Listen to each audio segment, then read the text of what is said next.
সবথেকে যদি ফ্রেশ মাছ খেতে হয় তাহলে চলে আসতে হবে বকখালিতে। আপনি কাস্টমারকে যেটা বলেছেন আপনাকে কাস্টমারকে সেই জিনিসটা দিতে হবে। আপনি বাইরে বোর্ড লাগান, এখানে বোর্ড লাগান। বকখালির মতো জায়গাতে 650 টাকা থেকে এত সুন্দর সুন্দর রুম পাওয়া যাচ্ছে, কিন্তু এখানে এসে দেখছি মানে ধুন্ধুমার কাণ্ড, কত মানুষ জমে গেছে এইদিকে, তো এত পরিমাণে ঢেউ তাদের এখন দূরের দিকে টেনে নিয়ে চলে যাচ্ছে, সামনেতে মানে আসতেই পারছে না। ট্রলারে করে মাছগুলো কীভাবে ধরে নিয়ে আসছে দেখুন। মাছ না পেলে 5-6 দিন কি খান ওখানে? ওখানে ভাত আর মাছ আর শখ হয়। এখানে এসে দেখছি সাদা বালি না কাদা বালির বীজ। ভ্রমণ মানেই কি শুধু প্রত্যেকবার নতুন ডেস্টিনেশন? না, একেবারেই নয়। কিছু কিছু জায়গা আমাদের মনের মধ্যে এভারগ্রিন থেকে যায়, যেখানে বারবার ছুটে যেতে মন করে। পপুলার সমুদ্র সৈকত তো দীঘাতেও রয়েছে, কিন্তু যারা শহরের কোলাহল ছেড়ে সমুদ্র বিচের কোলাহলে জোড়াতে চান না, তাদের জন্য এই বকখালি সেরা। এখানে না তো বেশি ভিড়, না তো বেশি নিরিবিলি, কিন্তু একদিনের স্বাচ্ছন্দ্যের জন্য সবকিছুই রয়েছে। সেটা কেনাকাটাই হোক, সাইট সিনই হোক, কিংবা তাজা তাজা সি ফুড। রুম রেটও তুলনামূলক অনেকটাই কম অন্যান্য সমুদ্র বিচের তুলনায়। সমুদ্র স্নান, থাকা, খাওয়া, সাথে চাইলে একটা বেলা প্ল্যান করে অল্প খরচে ঘুরে নেওয়া যায় বেশ কিছু জায়গা। তাই আমিও এইবার পা বাড়ালাম এবং তাজা সামুদ্রিক বাতাসের স্বাদ নেওয়ার জন্য। বাকি কথা না হয় পরেই বলবো, এখন চলুন শুরু করি আজকের জার্নি বকখালি।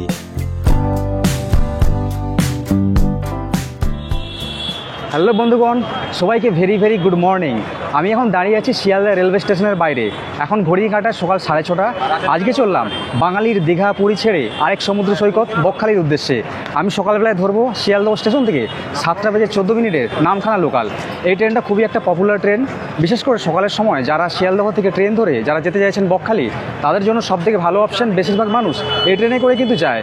তো এখন বেশি সময় হাতে নেই, এখন সোজা চলে যাবো স্টেশনের ভেতরে গিয়ে টিকিট কেটে নেবো সবার আগে। টিকিট নেওয়ার আগে জার্নির শুরুটাই ভুলে গেছি বলতে। বরাবরের মতো গতকাল রাত 3:55 আমার রেল শহর পাঁশকুড়া জংশন থেকেই এই জার্নি শুরু হয়েছিল। প্রথমে পাঁশকুড়া থেকে হাওড়া লোকাল ধরে রাত্রিটা কভার করে পৌঁছে যাই হাওড়া জাংশনে। তারপর হাওড়া থেকে খুব সকালের শিয়ালদহ বাস ধরে 15 টাকার বিনিময়ে পৌঁছে যাই শিয়ালদহ রেলওয়ে স্টেশনে। আর তারপরের ইন্ট্রোর বক্তব্য আপনারা অলরেডি শুনলেন একটু আগে। এইবারে চলুন এগোনো যাক সামনের দিকে। প্রথমে স্টেশনে প্রবেশ করেই দেখলাম কাউন্টারে বড্ড ভিড় লেগেছে, তাই মেশিন থেকেই একটা টিকিট কালেক্ট করলাম।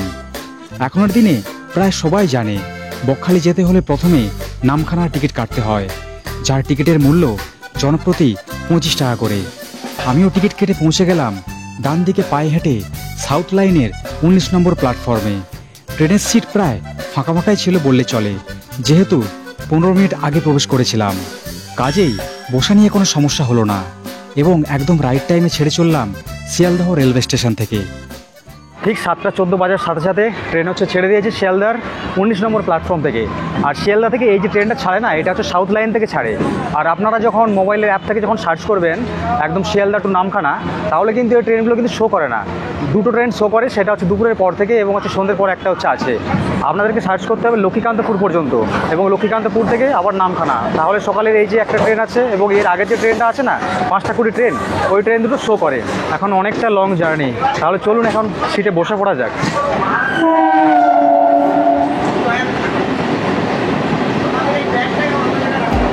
কলকাতা থেকে বকখালি দুইভাবে যাওয়া যায়।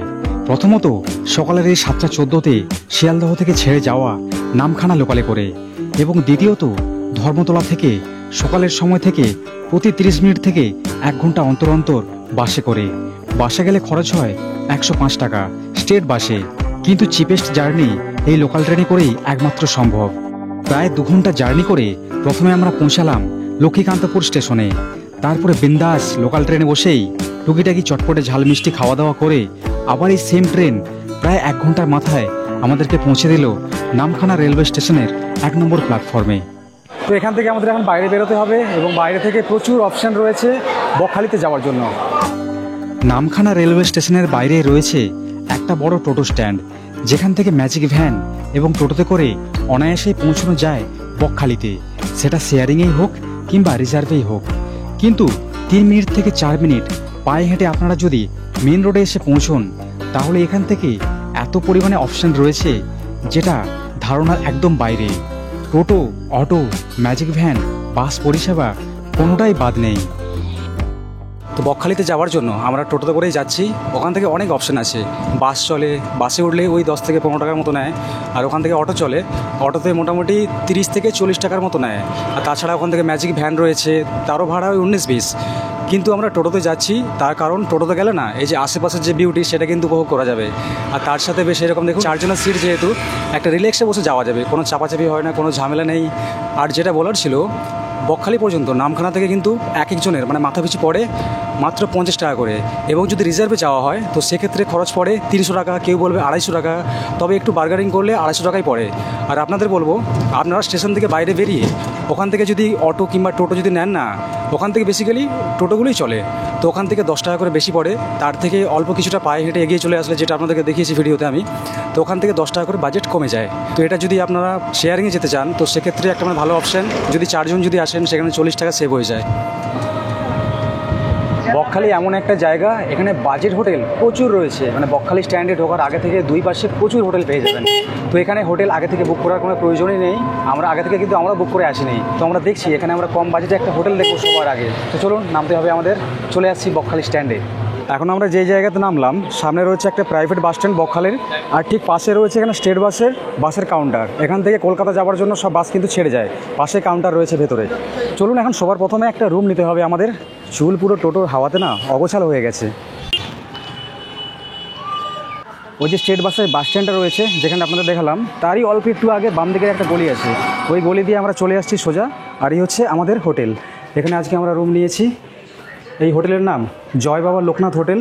তাহলে চলুন, আমরা যে রুমটা নিয়েছি সেই রুমটা আপনাদের দেখিয়ে দিই। রুমটা বেশ পরিষ্কার পরিচ্ছন্ন, সাজানো গোছানো, একটা সুন্দর দেখতে পাচ্ছেন ব্যালকনি আছে। রুম নম্বর 105, এটা দোতলার একটা রুম। রুমটা দেখুন কতটা সুন্দর। সবার আগে বেডটা দেখাই, কম করে 4 জন মানুষ ইজিলি থাকতে পারবে এখানে। আর চারিদিকের ওয়ালগুলো দেখছেন এরকম সব টাইল দেওয়া, একদম মানে সুন্দর, মানে ডেকোরেট করা আর কি। এখানে লাইট আছে। আর এটা হচ্ছে এসি রুম, এখানে এসিতেও থাকা যায়, নন এসিতেও থাকা যায়। ওপরে সিলিং ফ্যান রয়েছে, আর এইদিকে রয়েছে ছোট্ট একটা উইন্ডো, আর তার সাথে এখানে একটা মিরর, এবং পাশে রয়েছে অ্যাটাচ বাথরুম। বাথরুমটা বেশ পরিষ্কার পরিচ্ছন্ন, নতুন স্টাইলে একটা কোমোড রয়েছে, তার সাথে দেখছেন শাওয়ার, ভেতরে একটা এক্সট্রা বেসিন, সব কিছুই আছে এখানে। এই রুমটা আমরা নিয়েছি নন এসিতেই। নন এসিতে আমাদের খরচ পড়েছে 650 টাকা, এসিতে নিলে 850 টাকা। তো এখানে আশেপাশে অনেকগুলো রুম রয়েছে, কিন্তু বেশিরভাগ রুমে গেস্ট আছে। সামনে এই একটা রুম খালি রয়েছে, 104 নম্বর। এই রুমটা দেখুন কত সুন্দর। এই রুমটা সব থেকে বেস্ট। এখানেও একই সাইজের বেড দেওয়া আছে, 4 জন থাকতে পারবে, 3-4 জন। এখানেও এসি রয়েছে, তার সাথে পাখা রয়েছে। আর এখানের যে দেওয়ালের কালার, এই কালারটা একটু আমার কাছে আলাদা লেগেছে। এখানেও সেম একটা বড় সাইজের মিরর দেখুন কত সুন্দর, তার সাথে অ্যাটাচ বাথরুম। বাথরুমের ভেতরটা এরকম কোমর টোমর সবই আছে। আর এখানে এক্সট্রা ফ্যাসিলিটি বলতে এটা হচ্ছে সামনে ব্যালকনি পেয়ে যাবেন এই রুমের সঙ্গে। সুন্দর ছোট্ট একটা ব্যালকনি দেখতে পাচ্ছেন, মানে যেই রাস্তা ধরে আমরা এসেছি সেই রোডের একদম পাশেরই ব্যালকনিওয়ালা রুম এটা। এই রুমটার প্রাইস কত আছে? সেম প্রাইস, মানে নন এসি এসি সেম। এটা কি মানে সারা বছর কি সেম থাকে প্রাইসটা, না কমে বাড়ে? সারা বছর সেম থাকে, সিজনে একটু চেঞ্জ হয়। আচ্ছা, সিজনে একটু বাড়ে।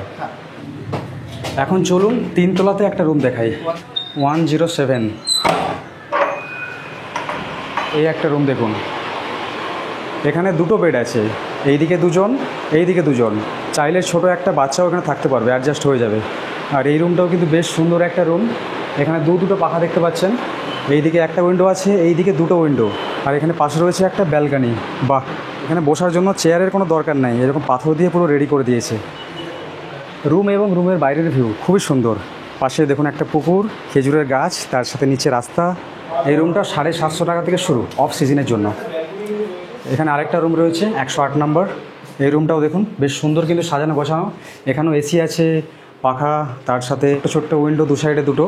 এখানে অ্যাটাচ বাথরুম সেম যেমন আমরা দেখেছিলাম নিচের ওই রুমটাতে আমাদের। এই রুমের প্রাইসটাও সেম না? পাশে আরেকটা রুম আছে 109 নম্বর। এই রুমটা দেখুন, এই রুমটা একটু ডিফারেন্ট। এখানে বাম পাশে রয়েছে অ্যাটাচ বাথরুম, আর মিররটা এখানে একটু মানে চওড়া অন্যরকম। আর এখানে চারিদিকে উইন্ডো, 1টা 2টো, এইদিকে 3টে, মানে পুরো খোলামেলা হাওয়া, খোলামেলা রুম। এখানেও বেডটা বেশ বড় সড়োই আছে। রুমের যে প্রাইসগুলো সেগুলো কিন্তু সিমিলার, 650, 700 এরকম টাকা থেকে শুরু হচ্ছে। তো এগুলো কিন্তু সব হচ্ছে অফ সিজনের রেট। সিজনের সময় আসলে 50-100 টাকা বেশি হতে পারে, সেটা এখানে আসার আগে যোগাযোগ অবশ্যই করে নেবেন, নাম্বার আমি ডিসক্রিপশনে দিয়ে দেবো। এইবার আমাদের পরবর্তী কাজ, সেইটা হচ্ছে ড্রেস পোশাক চেঞ্জ করতে হবে। তারপর এখানে আমরা সমুদ্র বিচ আছে, বিচের দিকে যাব। দেখি বিচের মধ্যে যদি জল থাকে এখন, যেহেতু দুপুর মানে এগিয়ে আসছে, তো স্নানটা ঝটপট সেরে নিতে হবে, তারপর খাওয়া দাওয়া সারতে হবে, বিকেলের সময় টোটো ধরে সাইট সিন, মানে প্রচুর কাজ। তো বাকি জিনিসগুলো যখন দিচ্ছেন তো ওগুলো বলার দরকার আছে। না, ওটা আমি বলিনি, ওটা তো ওটা আপনার ভুল তাহলে। আপনি কি বললেন? আপনি বললেন যে 70 টাকায় মাছ ভাত, এবার আপনাকে বলেছে মাছ ভাত, আপনি 100 টাকা থালি দিলেন কেন? ওটা তো আপনার ভুল না? ওটা ভুল, আমি ভুল হয়েছে আমি বলেছি তো। তো সেটা তো বলবেন। আপনি তো 100 টাকা নিয়েছেন এর কাছ থেকে।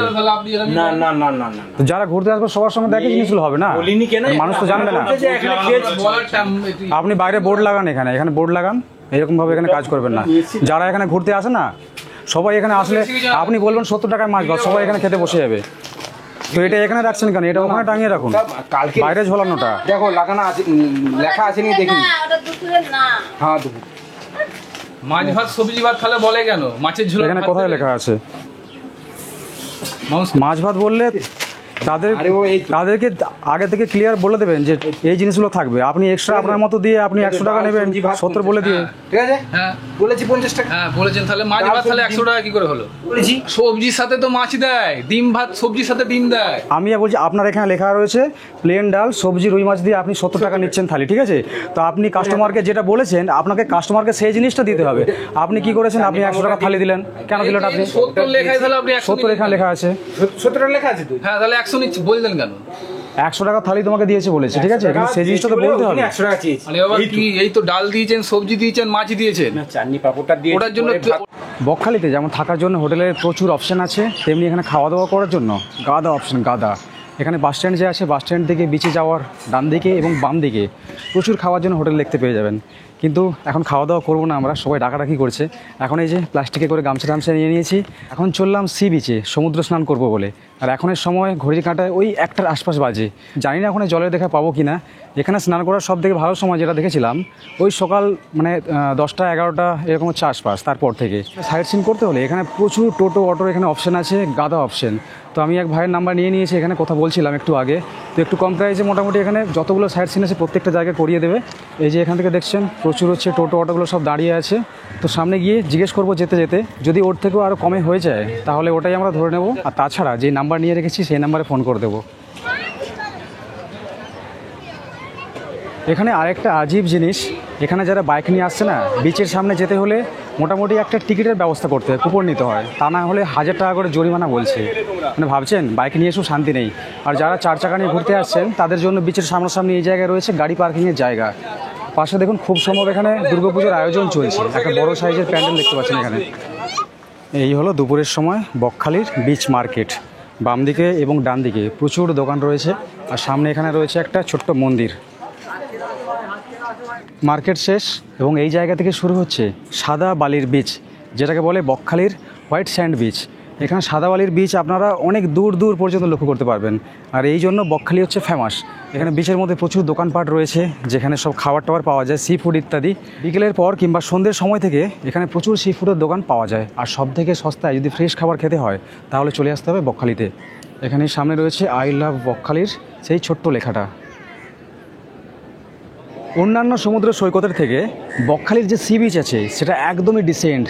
আর দুপুরের এই সময় দেখুন কত সুন্দর এখানে মেঘলা ওয়েদার, চারিদিকে বেশ মেঘের একটা মানে হালকা ছোঁয়া, যেহেতু সামনে হচ্ছে শরৎকাল। ওপরে হালকা হালকা সূর্যি মামা দেখাও যাচ্ছে, আবার মাঝে মাঝে বিলুপ্ত হয়ে যাচ্ছে। বকখালিতে যখন ঘুরতে আসবেন দুপুরের সময় এখন স্নান করতে আসলে না, সামনে ছোট্ট একটা নদীর মতো আছে। এটা নদী না, এটা হচ্ছে একটা মানে কি বলবো, মাঝে হচ্ছে চর পড়ে গেছে অনেকটা, যার জন্য এরকম ছোট্ট নদীর মতোই দেখাচ্ছে। তো এই জায়গা দিয়ে জল পার হয়ে আমাদের যেতে হবে ওই জায়গায় স্নান করতে। সকালের দিকে মানে 10টা 11টার সময় যদি আসা হয় তাহলে এই যে জায়গাটা দেখছেন এখানেই হচ্ছে স্নান করা যায়। এই সামনে পর্যন্ত সমুদ্রের ঢেউ দেখতে পাওয়া যায়। তো চলুন এই নদী পার করে যাওয়া যাক ওই সমুদ্র সৈকতে।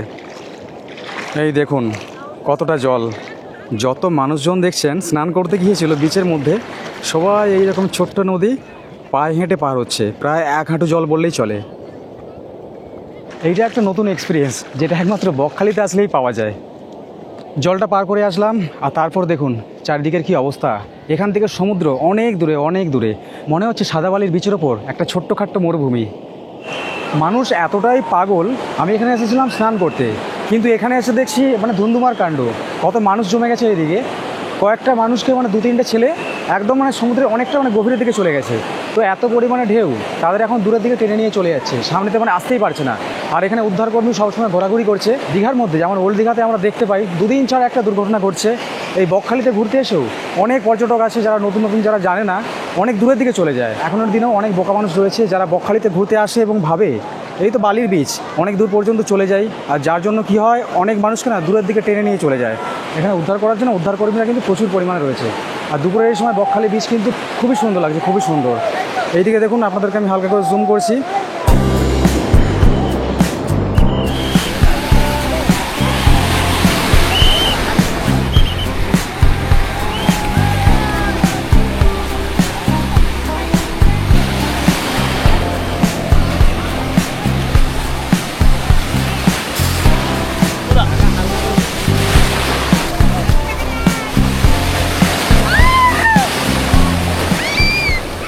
সমুদ্র স্নান করে দেখতে পাচ্ছেন একদম পুরো রেডি। তাহলে চলুন এবার যাই আমরা সাইট সিনে। বিচ থেকে যখন স্নান করে আমরা ফিরছিলাম, ফেরার সময় হালকা ফুলকা খাবার মোটামুটি টুকিটাকি আমরা খেয়ে নিয়েছি, কিন্তু দুপুরের যে আসল খাবার বাঙালির সেই মাছ ভাত কিংবা মাংস ভাত ঘুরতে গেলে যেগুলো আমরা খাই, তো সেই খাবারটা কিন্তু জোটেনি আমাদের। আর যেহেতু হাতে হচ্ছে সময় খুবই অল্প, একটু দেরি হয়ে গেছে আর কি। এখন ঘড়ি কাটায় বাজে 3:56। টাইমটা দেখুন, দেখিয়ে দিই আপনাদের। তো বুঝতেই পারছেন সাইট সিন করতে হলে এর থেকে উপযুক্ত সময় আর হয় না। এই সময় খুবই ঠান্ডা একটা ওয়েদার, আর চারিদিকে দেখছেন হালকা একটু মেঘলা মেঘলা আছে, যার জন্য ভাবলাম যে না, খাওয়া দাওয়া আমরা ঘুরতে ঘুরতে করে নেবো কোথাও অপশন যদি পাই, আর তাছাড়া সন্ধ্যেবেলা ফিরে খেয়ে নেবো। তো এখন আমরা একটা টোটো নিয়ে নিয়েছি। বেশ কয়েকটা জায়গা আছে, সন্ধ্যেবেলা পর্যন্ত যতগুলো স্পট কভার করা যায় প্রত্যেকটা জায়গাতে ঘোরার চেষ্টা করব। আর একটা এখানে প্যাকেজ হয় এখানে ঘোরার জন্য, 300 টাকা, 350 টাকা, 400 টাকা এরকম একটা প্যাকেজ হয়। তবে আমাদের কত খরচ হচ্ছে সেটা আপনাদের চলুন প্রত্যেকটা জায়গায় ঘুরে দেখাই, তারপরে বলছি আপনাদের। সবার প্রথমে যেখানে যাচ্ছি আমরা সেটা হচ্ছে হেনরি আইল্যান্ড, খুবই একটা পপুলার, অনেকেই এখানে এসেছেন। তো চলুন যাওয়া যাক। আর আমরা এখন ধরেছি এটা হচ্ছে শর্টকাট রাস্তা। চারিদিকে দেখছেন বাবলা গাছ।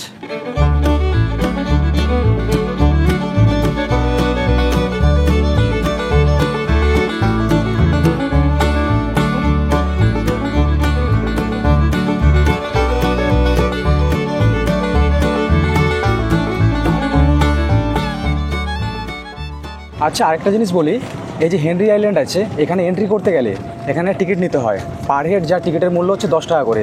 তো আমাদের সঙ্গে টোটো আছে, টোটোর জন্য 10 টাকা লেগেছে। আর আমরা দুজন আসছি, দুজনের হচ্ছে 20 টাকা, টোটাল 30 টাকা এরকম একটা হচ্ছে বিল দিয়েছে। খুবই একটা সুন্দর জায়গা হেনরি আইল্যান্ড, যারা আপনারা ঘুরতে এসেছেন সবাই জানেন। রাস্তাঘাট এখানে খুব সুন্দর, এখানে আশেপাশের পরিবেশ খুব সুন্দর, মনে হচ্ছে কোনো একটা পার্কের মধ্যে দিয়ে আমরা যাচ্ছি এখন টোটোতে করে। এখানে ভেতরে প্রবেশ করার সময় আমরা দেখলাম এই যে হেনরি আইল্যান্ড, এইটা হচ্ছে সরকারি মৎস্য বন্দর লেখাই রয়েছে। এখানে চারিদিকে আসলে দেখতে পাবেন ছোট্ট ছোট্ট জলাশয়, যেখানে মাছ চাষ হয়। আর মাছ চাষের জন্য হেনরি আইল্যান্ড হচ্ছে বিখ্যাত। সমুদ্রের যে সাদা বালির যে বিচ আছে সেটা তো রয়েছেই।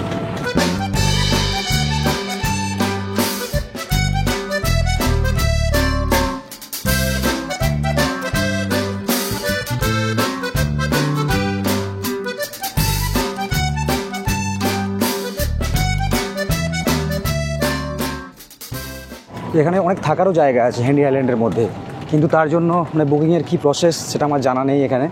এখানে রয়েছে গাড়ি পার্কিংয়ের জায়গা। এই জায়গাটার নাম সুন্দরী কমপ্লেক্স, দেখুন লেখা রয়েছে এখানে। আর এখান থেকে সোজা একটা রাস্তা বেরিয়ে গেছে ম্যানগ্রোভের একদম বুক চিরে সমুদ্রের দিকে। এটাই হচ্ছে সেই হেনরি আইল্যান্ড। চলুন যাওয়া যাক। এই জায়গা থেকে বাকি যেটুকু পথ বাকি আছে পুরোটা এরকম পায়ে হেঁটেই যেতে হয়। এরকম সুন্দর প্রাকৃতিক পরিবেশের মধ্যে দিয়ে গিয়ে পৌঁছতে হয় হেনরি আইল্যান্ডে। আমার কাছে দারুণ লাগছে, দারুণ দারুণ। যারা বাইকে করে আসে তারা একটু সামনে পর্যন্ত আসে, কিন্তু এখানে 4 চাকা কিংবা যে টোটোগুলো আছে সেগুলো ওই যে পার্কিং আছে ওখানে রেখে আসতে হয়। যারা বাইক নিয়ে আসছে সবাই বাইকটা এই জায়গায় পার্ক করছে। এখানে ছোট্ট একটা বাঁশের পুল আছে, খুব সুন্দর প্লেস।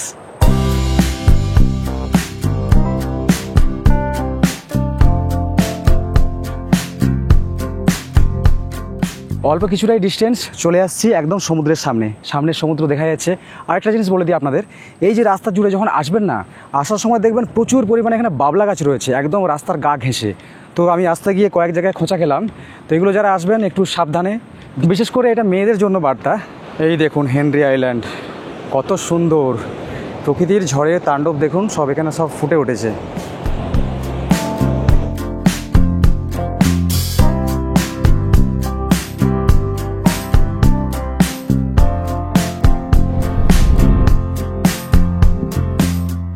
আর একটা কথা আপনাদেরকে আমি হয়তো ভুলই বলেছিলাম, আমি বলেছিলাম সাদা বালির বীচ।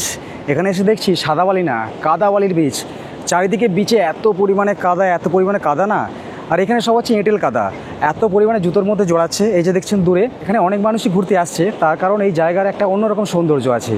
কিন্তু পার্সোনালি আমি যদি বলি আমার নিজের কেমন লেগেছে, তাহলে বলবো এই বিচে আসার আগের যে রাস্তাটা ধরে আসছি ওই রাস্তাটা খুব সুন্দর লেগেছে, কিন্তু এখানে আসার পর একটু মানে মনটা ভেঙেছে আর কি। জুতোর মধ্যে এত পরিমাণে কাদা, জুতোর নিচটা পুরো চেনা যাচ্ছে না কাদাতে। এই রাস্তাতে আসা যাওয়াকালীন এই যে পাশে দেখবেন যে ম্যানগ্রোভের গাছগুলো আছে, তার সাথে ছোটো ছোটো যে শ্বাসমূল যেগুলো ওপর দিকে উঠে আছে, তো এখানে এই ফাঁকে এই যে জলগুলো দেখতে পাচ্ছেন, এই জলাশয়ে এখানে ছোট্ট ছোট্ট কাঁকড়া দেখতে পাওয়া যায়, কিন্তু সেগুলো শীতকালে আসলে দেখতে পাবেন, যখন তখন আসলে কিন্তু দেখতে পাওয়া যায় না। বেশ ভালোই লাগলো, কিছুটা সময় কাটালাম এখানে। এরপরে আমরা যেখানে চলে যাচ্ছি মানে আমাদের পরবর্তী যে গন্তব্য, সেটা হচ্ছে বেনফিস মৎস্য বন্দর, যেটা মানে মাছের পর্যটনের জন্য, যেখানে সমুদ্র থেকে মাছ টাছ ধরে আনা হয় এবং মাছের সব খাবার টাবার এইসবের জন্য হচ্ছে বিখ্যাত জায়গা, মানে খুবই একটা পপুলার জায়গা। যারা বকখালিতে আসে সাইট সিনের মধ্যে এই জায়গাগুলো অবশ্যই কিন্তু ভিজিট করে। যেহেতু আমি কোনোদিনও বকখালিতে এসে এইসব সাইট সিন আমি আজ পর্যন্ত কোনোদিনও করিনি। বকখালি আমি এই নিয়ে এসেছি অনেকবার, প্রায় 4-5 বার হয়ে গেল। প্রত্যেকবার এই বকখালি সি বিচ, হোটেলে থাকা খাওয়া এইসব করেই চলে গেছি। তো সেই জন্য আজকে সমস্ত সাইট সিনগুলো করে নিচ্ছি। তাহলে চলুন এরপরে আমাদের পরবর্তী ডেস্টিনেশনে যাই। আর তার আগে আরেকটা জিনিস কিন্তু আপনাদের বলে দিই, এই যে হেনরি আইল্যান্ড আছে, এখানে এই যে ম্যানগ্রোভের যে অরণ্যগুলো দেখলেন না, এটা যদিও মানে সুন্দরবনের মধ্যে পড়ছে না, তবুও এগুলো কিন্তু সুন্দরবন অঞ্চলেরই একটা অংশ। এই জিনিসটা অনেকেই জানেন না। এই যে জায়গাটা দেখছেন, এই মেন রোড থেকে ডান দিকে এই রাস্তা ভাগ হয়ে যায় বেনফিস মৎস্যবন্দরে যাওয়ার রাস্তা। এখানে লাল পদ্মের চাষ দেখছেন প্রচুর পরিমাণে, মানে এত পরিমাণে পদ্ম ফুল এখানে ফুটে রয়েছে, এখনও দিনে কিন্তু সচরাচর এই জিনিসগুলো দেখতে পাওয়া যায় না। মোটামুটি যতগুলো জায়গাতে এন্ট্রি করছি প্রত্যেকটা জায়গাতে দেখছি টিকিটের ব্যবস্থা আছে। এর আগে ওখানেও দিয়েছি, এই জায়গাতেও দিচ্ছি, এখানেও 10 টাকা করে নিচ্ছে টিকিটের মূল্য। এখানে গাড়ির টাকা নেয়নি আলাদা করে, মানে এখানে পার হেড আমরা যাচ্ছি দুজনের জন্য 20 টাকা নিয়েছে। আর এই যে বেনফিস যে মৎস্যবন্দর যেটা আছে না, এটা পড়ছে ফ্রেজারগঞ্জের মধ্যে। দেখুন টিকিটের মধ্যে লেখা রয়েছে, এটাই প্রথমবার আসছি, জানতাম না।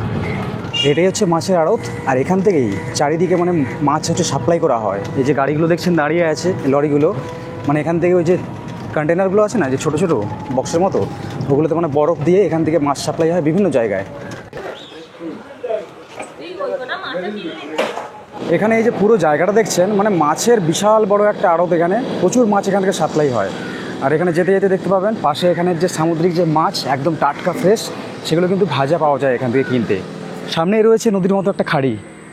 এই যে জায়গাটা দেখছেন, এখানে এই যে বড় বড় সব মাছ ধরে আনা সব যে ট্রলারগুলো আছে না, সেগুলো এখানে এসে সব ভিড় করে। অনেক ট্রলার অলরেডি সব দাঁড়িয়েও আছে, দেখতে পাচ্ছেন এখানে, যেগুলোতে করে সব মাছ টাছ নিয়ে আসছে। বন্ধুরা, প্রতিনিয়ত আমরা ফিশারম্যানরা এই নদীতে মাছ ধরি। এটা হচ্ছে বকখালি ফ্রেজারগঞ্জ ফিশিং হারবার। এরকম 30-40 বছর ধরে এখানে জেলেরা মাছ ধরে জীবনযাপন করে। যেহেতু নদীর তীরবর্তী এলাকায় হওয়ার কারণে এখানকার মানুষের প্রধান জীবিকা হচ্ছে মাছ ধরা। মানে বকখালি ফ্রেজারগঞ্জ হারবারের ভিউ পশ্চিমবঙ্গের সবথেকে বড় এবং পপুলার একটা হারবার, ঠিক আছে।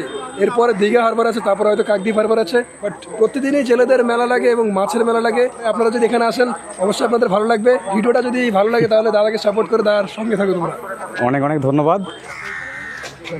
ট্রলারে করে মাছগুলো কীভাবে ধরে নিয়ে আসছে দেখুন। এই ট্রলারের যে ডেক আছে না, মানে একদম নিচের প্রান্তে, সেখানে সব মাছগুলোকে বরফ দিয়ে সব মানে স্টোর করেছে। তো মানে দীর্ঘদিন করে মানে সমুদ্রের দিকে বেরিয়ে যায়। কোনোদিন 5 দিন, কোনোদিন 3 দিন, মাছের উপরে নির্ভর। আচ্ছা, মাছ হলে তবে ট্রলার ঘাটে, মানে মাছ না পেলে 5-6 দিন, 5-6 দিন, তা না হলে 3 দিন। থাকেন কীভাবে, খাবেন মানে কি খান ওখানে? ওখানে ভাত আর মাছ বা শখ হয়। মানে আপনারাই রান্না করেন, আপনারাই খান? আমরা রান্না করে আমরা খাই। একদিন নিয়ে যাবেন আমাকে। যাবেন, কি আছে, শুধু দোমাগুলো দেখবেন। আপনি বলবেন আমি ভাত খাবো না, আমি ঘরে ঘুমাবো। মানে আমি চাইলাম যেতে পারবো কি? যেতে পারবে, আসলে খেতে পারবে না। যে দোমা একটা বাড়ি মারো তো, এই ভেটটা ভাত ঢুকাচ্ছি তো বার করে এরকম ডালি ধরে বার করে, ওই যে একটা আমার ছেলে একটা আছে এরকম ডালি করে ধরে। আর এখানে সব বিভিন্ন রকম সব মাছ টাছ মোটামুটি এখান থেকে সব আলাদা করে দিচ্ছে। এখানে বেশ কিছু দেখলাম ইলিশ, এই যে দেখুন ইলিশ। মানে এটা হচ্ছে বকখালির বুকে সব থেকে বড় মৎস্যবন্দর। এখানে এত পরিমাণে ট্রলার দাঁড়িয়ে আছে, বাপরে বাপ, মারাত্মক মারাত্মক, মানে দিশা করে পাওয়া যাচ্ছে না। এই যে রাস্তাটা দেখছেন, রাস্তাটা একদম সোজা চলে গেছে, মানে এত ট্রলার লাইন ধরে দাঁড়িয়ে আছে। আর এই যে ট্রলারগুলো আছে, এগুলো কতদিন করে মানে যায়, ওই মানে বাড়িতে ফেরে তার কোনো হিসেব নেই। আর এই সব ট্রলারে যারা মাছ ধরতে যায় তাদের মানে জীবন খুবই কষ্টের। যখন ঘূর্ণিঝড়গুলো আসে না সমুদ্রের বুকে, তখন সব থেকে বড় ভয়, এক একটা এত বড় মনে হচ্ছে এক একটা জাহাজ দাঁড়িয়ে আছে। মানে ট্রলারের সাইজ যত বড় বড় হবে এখানে, সেইগুলো সমুদ্রের বুকে তত দিন করে মানে ভেসে বেড়ায়। এখানে সুন্দরবন পুলিশের দেখছেন ভেসেল দাঁড়িয়ে রয়েছে। আর এই যে নদীটা আছে দেখছেন, এই নদীর ওই প্রান্তটা ওটা পুরোপুরি ম্যানগ্রোভ এলাকার মধ্যে পড়ছে। ওই প্রান্তে কিন্তু মানুষের যাওয়া একদমই নিষেধ। ওখানে কোনো জনবসতি নেই, কিচ্ছু নেই। ওখানে এক দাদা বলছিল, যার সাথে দেখা হয়েছিল একটু আগে, বলছে নাকি শিয়াল টিয়াল থাকে ওখানে। তাহলে চলুন এরপরে আমরা বেশি সময় নষ্ট না করে চলে যাই আমাদের পরবর্তী গন্তব্যের দিকে।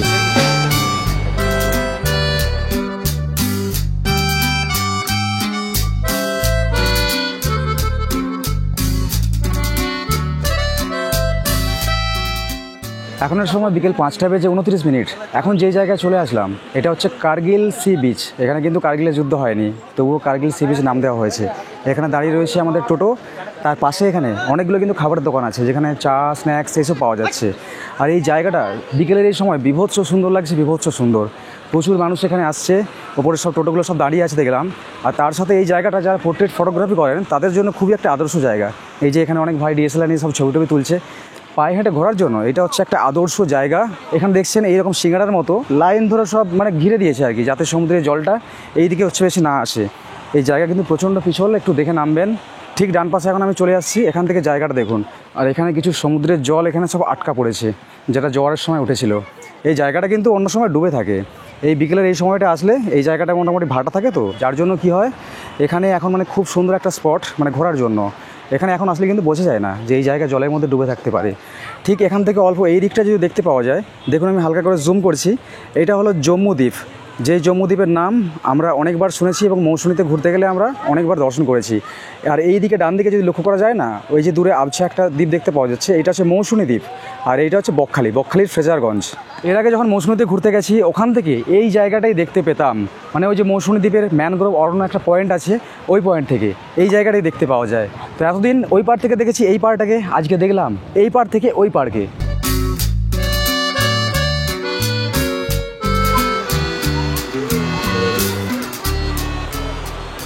অনেকক্ষণ থেকে ঘুরছি, প্রচণ্ড পরিমাণে খিদে পেয়ে গেছে। আর তার সাথে চায়ের খিদে সব থেকে বেশি পেয়েছে।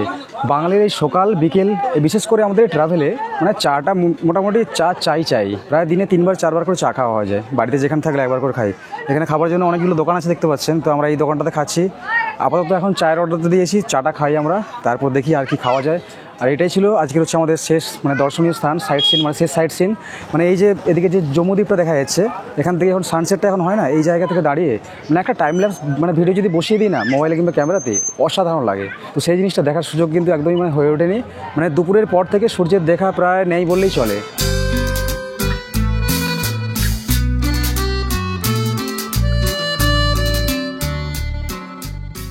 এখন ঘড়ি কাটায় সন্ধ্যে 6টা বেজে 12 মিনিট।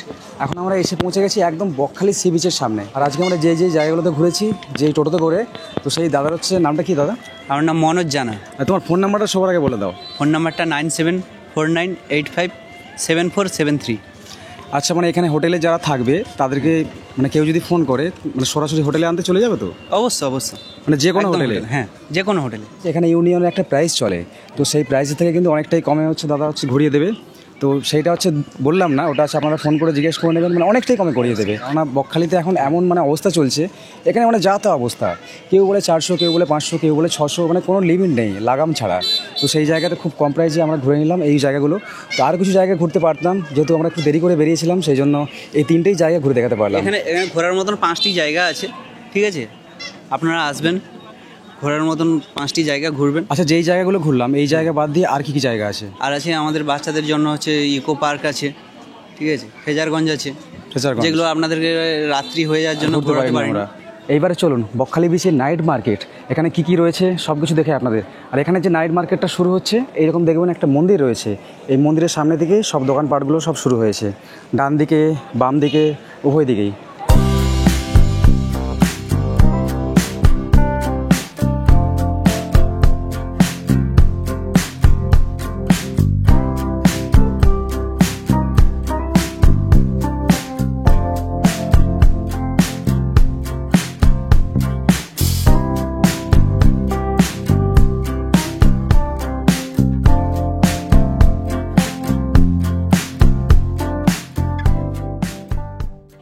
আমরা দীঘা, পুরী, মন্দারমণি অনেক জায়গাতেই ঘুরতে যাই, কিন্তু সব থেকে যদি ফ্রেশ মাছ খেতে হয় তাহলে চলে আসতে হবে বকখালিতে। বকখালিতে এই যে জায়গায়, এখানে এর আগের বার যখন এসেছিলাম তখন এখানে খাওয়া দাওয়া করেছিলাম, খুব খুবই সুন্দর এখানে, মানে সব কটা মাছ পুরো ফ্রেশ। মানে যেহেতু এখন সামনে হচ্ছে মৎস্য বন্দর আছে, খুব সম্ভব যেটা মনে হয় ওই সব জায়গা থেকে হয়তো এখানে মাছগুলো সব সাপ্লাই করা হয়। আর এখানে অনেক রকম মাছ আছে, এখানে রয়েছে কাঁকড়া, এখানে হচ্ছে পমফ্রেট, এখানে ভেটকি আছে, তার সাথে এখানে ইলিশ টিলিশ আছে, আর ওখানে হচ্ছে শাটিং, ওখানে রয়েছে আরও কী কী সব মাছ আছে, ওখানে রয়েছে লইট্টা মাছ, তার সাথে এগুলো হচ্ছে চিংড়ি। আচ্ছা দাদা, আমুদি নেই? আমুদি আমুদি কত করে? এটা এটা এটা লইটা কত করে? 6 পিস 50। লোটে মাছ 6 পিস 50। ওটাও 50 করে দেবে। আর মাছের দামটা কম আসবে, 6 পিস দিচ্ছি, দাম বেড়ে গেলে মাছের দামও বেড়ে যাবে। শার্টিং কত করে এখন? হ্যাঁ, শার্টিংটা 50 টাকা। শার্টিং না, বড় মাছ বলা হয়।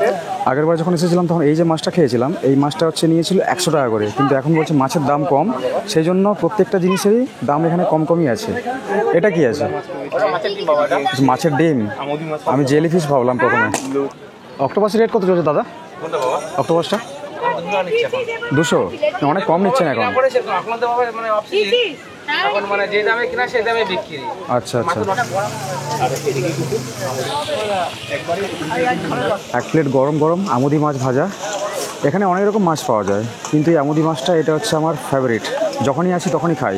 আর তার সাথে আমরা হচ্ছে কাঁকড়া নিয়েছি, এখানে পাশে হচ্ছে জ্যান্ত কাঁকড়া পাওয়া যাচ্ছে, তার সাথে এখানে অন্য প্রজাতির একটা আপনার কাঁকড়া, যেটা সামুদ্রিক কাঁকড়া আমরা সবাই জানি, সেটাও পাওয়া যাচ্ছে।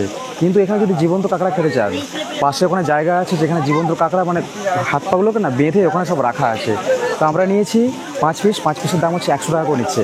আর এখন যেহেতু মানে মাছের সিজন, সেই জন্য বকখালিতে এখন যদি আপনারা ঘুরতে আসেন, এখন প্রত্যেকটা মাছ কাঁকড়া যাই বলুন না কেন, প্রত্যেকটা মানে খুব একদম কম দামে পেয়ে যাবেন। কিন্তু এই জিনিসটা আপনারা যখন অন্য সময় আসবেন, মানে সিজনের সময়, তখন কিন্তু দামটা একটু বেশি থাকে। আমরা যেহেতু বিচের মধ্যে আসতে একটু লেট করে দিয়েছিলাম, তা না হলে বিচ থেকে না বাম দিক বরাবর মানে বালির পাড় বরাবর একটা জায়গা আছে, একটা মন্দির আছে, বনদেবী মন্দির, যেখানে আমি আগেরবার গিয়েছিলাম, ভিজিট করেছিলাম। তো এইবার সন্ধে হয়ে গেছে, সেই জন্য রাত্রে তো আর দেখাতে পারবো না। আর এখান থেকে যে আমরা কাঁকড়া কষা নিয়ে নিয়েছিলাম, ওটা কিন্তু আমার পার্সেল নিয়ে নিয়েছি। এটা হচ্ছে রুমে নিয়ে চলে যাচ্ছি। এখন আমরা রুমে গিয়ে ধীরে সুস্থে খাওয়া দাওয়া করবো। এত সুন্দর করে বানিয়েছে না, মানে কালার দেখলে মানে জিভ দিয়ে মানে জল চলে আসবে এমন। এত গ্রেভি, এত মানে কাঁকড়া, এগুলো হচ্ছে ওখানে তো খাওয়া সম্ভব না। সেই বিচের মধ্যে দাঁড়িয়ে খাওয়া দাওয়া, রাতের সময় রুমটা বেশ মানে সুন্দরই লাগছে, মানে একদম বাজেটের মধ্যে বকখালিতে একটা সুন্দর একটা হোটেল, অসাধারণ।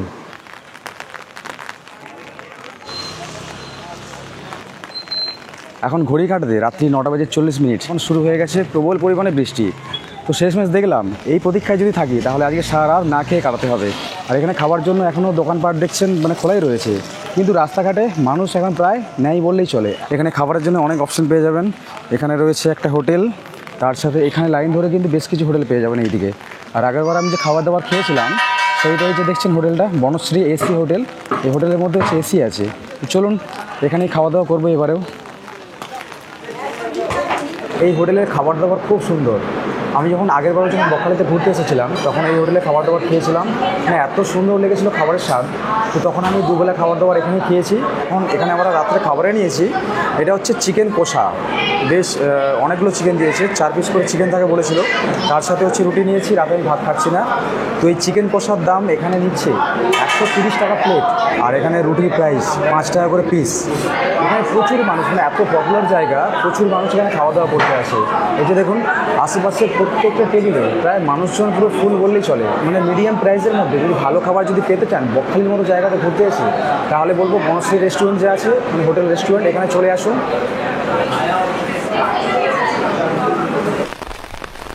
খাওয়া দাওয়া করে কিছুক্ষণ আমরা বিচের দিকে গিয়েছিলাম। এখন বাজে ঘড়ির কাঁটায় 10টার মতো।